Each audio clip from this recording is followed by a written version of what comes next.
الحياة قصة. كل واحد فينا حياته عبارة عن مجموعة من القصص. علشان كده أنا بحب كل أنواع القصص. ولو أنت مهتم بالقصص وعارف أهميتها، هطلب منك لايك يساعد في انتشار المحتوى، لأن تشجيعك ليا بالنسبة لي شيء مهم. وياريت تكتب تعليق بنوع القصص اللي أنت بتحبها. ويلا بينا نبتدي قصتنا النهاردة. قصة النهاردة عن بنت عندها 23 سنة، اسمها ياسمين، بتسكن مع أبوها في أحد الأحياء الراقية في اسكندرية. الحي ده اسمه جليم، منطقة هادية ورايقة وقريبة من البحر وجميلة. المهم ابن عم ياسمين محمد طالب في كلية الزراعة، كانت بتحس ناحيته بعاطفة غريبة، خليط من الحب والاحترام. هو فعلا كان إنسان محترم وعارف ربنا.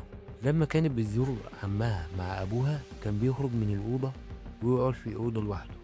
اتكرر الموضوع، زهقت كل مرة يعمل كده. آخر مرة راحت عندهم استغلت فرصة إن الجو كان هادي، خبطت على باب الأوضة اللي هو كان قاعد فيها. فتح الباب، ابتسمت وقالت: قاعد ليه لوحدك؟ رد عليها بمنتهى الغرور: انت مالك؟ عايزة ايه؟ رجعي مكانك. فعلا رجعت مكانها وحاولت تحبس دمعة كانت عايزة تنزل من عينيها.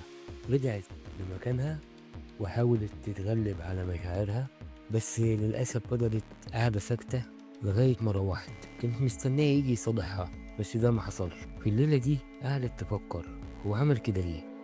في الأول كانت زعلانة، بس لما هدت وفكرت شوية قالت لنفسها: إنسان محترم، أنا اللي غلطانة، ما كانش ينفع أعمل كده. وكبر قوي في نظرها وحبيته أكتر وأكتر. مرت الأيام ومحمد اتخرج من الكلية. كانت متابعاه من بعيد، اللي هي ما تعرفوش إن محمد كان برضه بيحبها، وإنه لما خلص الكلية راح وقف عند البيت من بعيد بيبص عليها. كانت وحشاه قوي وكان معجب بيها قوي، وكانت فعلا جميلة، وكانت مشيتها زي الغزال ما بيلمس الأرض وهو ماشي. محمد في اليوم دوت لما روح استنى أبوه لما يرجع من شغله وبدأ يتكلم معاه: أنا عايز أخطب ياسمين بنت عمي. أبوه قال: هي إنسانة فعلا أخلاق وجمال، بس المشكلة الوحيدة إن أخويا مستواه المادي عالي جدا، وأنا خايف أتكلم معاه في الموضوع ده، سيبني شوية أفكر. ومرت الأيام، محمد قابل زميلته في الكلية سناء، اتعرف عليها، إنسانة محترمة وأخلاقها عالية. طلب إيديها للجواز من أبوها، وكان معاه والده ووالدته. تم الاتفاق ثم تم الزواج.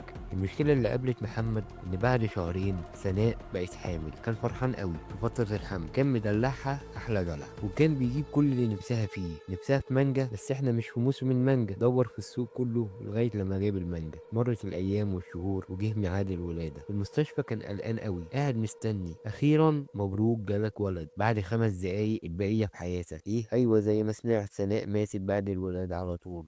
الصدمة على محمد كانت شديدة. ابنه عنده ساعات كايله على ايده، مش عارف يعمل معاه ايه. بص للسما وقال: يا رب اعمل ايه؟ مفيش غيرك هينقذني ويصبرني على اللي انا فيه. بعد دقايق جه صديق لمحمد وقال له: هات الولد، مراتي هتهتم بيه، ما تشيلش هم، ما تقلق. الحمد لله، الف حمد وشكر ليك يا رب. خد الولد. كانت مرات صاحبه جايبه بنت، بس كان نفسها في ولد، وقعد عندها فعلا 6 شهور. خلال ال6 شهور دول كان كل يوم بيشوف اسم ياسمين بنت عمه قدام عينيه، حتى وهو بيصلي خيالها بيعدي من قدام عينيه.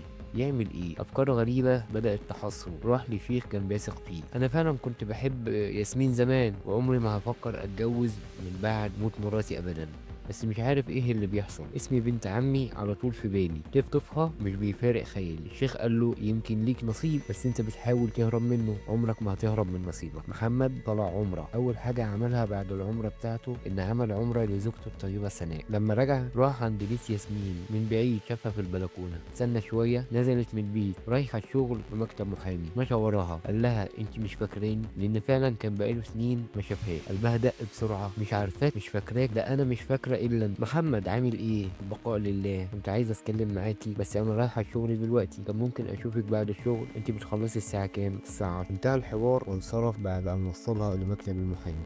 الساعه 10 استناها وقال لها اول ما شافها: ايه رايك فيا؟ قالت له: يعني ايه؟ انا مش فاهمه حاجه. قال لها: انا بحبك من زمان وكنت عايز ان احنا نتجوز. طيب اتكلم مع بابا شوف رأيه ايه. انصرف محمد بعد احساسه انها موافقة. محمد راح اتكلم مع عمه وكان موافق. المشكلة كانت مع مراته مش موافقة. ليه يا بنتي تاخدي واحد كان متجوز قبل كده وعنده ولد عمره 6 شهور؟ اتصلت مرات عمه بيه بالتليفون. انا مش موافقة على الجوازة دي.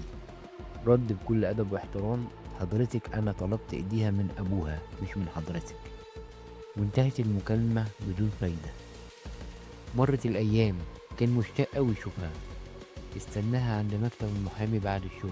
البنات بتحب الحركات. جاب شوية حاجات حلوة ودبدوب فيه قلب، اداها الهدية ومشوا مع بعض يتفرجوا على المحلات ويتكلموا. الوقت عدى بسرعة. التليفون بتاعها رن. يا خبر ابيض، ده بابا، اعمل ايه؟ هات التليفون انا هكلمه. ايوه يا عمي، انا محمد، ياسمين معايا، هي هتروح دلوقتي. انتهت المكالمة. ايه اللي انت عملته ده؟ ما تخافيش، انا عارف اعمل كويس. هو بيحبني وبيثق فيا. وصلها لغاية البيت وابوها واقف في البلكونة. كانت خايفة قوي. ما تخافيش، مش هعمل معاكي حاجة. المهم طلعت البيت في الدور السادس وفتحت الباب. ابوها سألها تاكلي؟ قالت لا، انا شبعانة ومحتاجة انام. طيب تصبح على خير. متكلمش معاها خالص زي محمد ما كان متوقع. كانت مستغربة. بس اللي حصل ان ابوها اتصل بمحمد وقال له اللي حصل ده ما يتكررش تاني. انت محترم، يا ريت ما تشوفهاش تاني لغاية لما اديك رأيي النهائي. المهم محمد كان راجل قوي، التزم بالتعهد لعمه بعد من رؤيتها. وفعلا ايام لم يراها، بس احيانا كان بيتصل بيها بالتليفون يطمن عليها. بعد ايام اتصل عمه وقال له انا موافق على الجواز. كان في بعض المشاكل اللي لازم يفكروا فيها محمد وياسمين. محمد ما كانش عايز يغير الشقة لأن مكانها جميل وخسارة. وافقت. مستعجل ومش هيغير العفش. وافقت.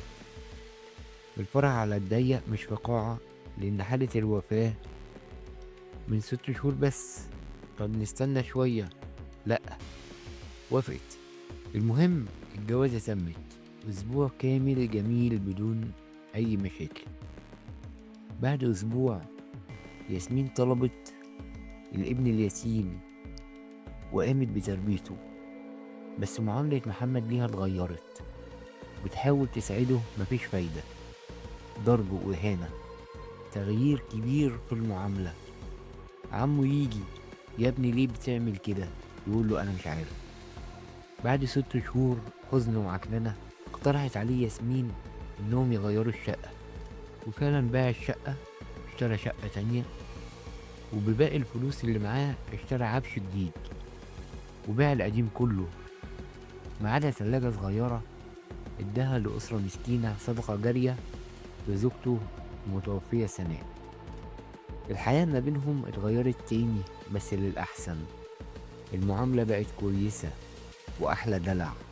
اعترف لها إنه كان غلطان لما اتجوز تاني في نفس الشقة.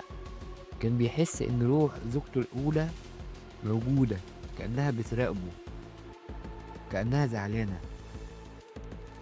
بينه وبين نفسه حاسس إنها لسه موجودة.